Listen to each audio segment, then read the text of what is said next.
Μάγκες, καλώς ήρθατε σε ακόμα ένα βιντεάκι. Έχω βίντεο, έκανα και ένα short section, το έχετε υποστηρίξει. Τέλος πάντων, θα σας δείξω 4 αγαπημένες μου φανέλες. Έχω κι άλλες αγαπημένες, αλλά κάποιες λύσεις. Τέλος πάντων, ξεκινάμε πρώτα με αυτήν εδώ. Εντάξει, νοσταλγία.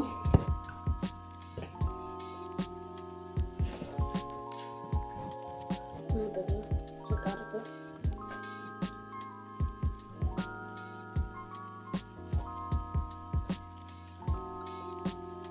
Adidas.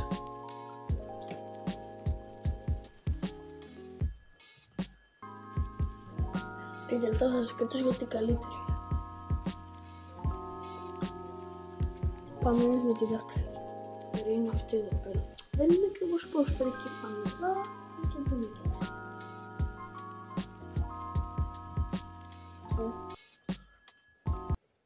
Στοίχημα να αθλητικές ακαδημίες.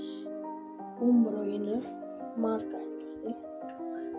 Τέλος πάντων, πάμε τώρα για το γέννη τρίτη. Είναι 1, 2, 3. Δεν θα λείπει άλλη την Παναχαϊκή που πάω. Εγώ Παναχαϊκή μου. Εδώ ραμμένο. Η βροχή έξω.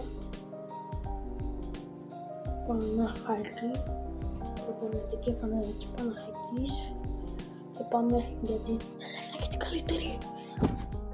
Και η καλύτερη είναι 1, 2, 3. Δεν κάνω σε με φανεί.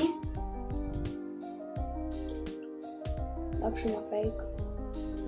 Όχι, δεν είναι fake. Και πίσω είναι Ρονάλντο. Πάμε να τη φορέσουμε την καλύτερη βέβαια.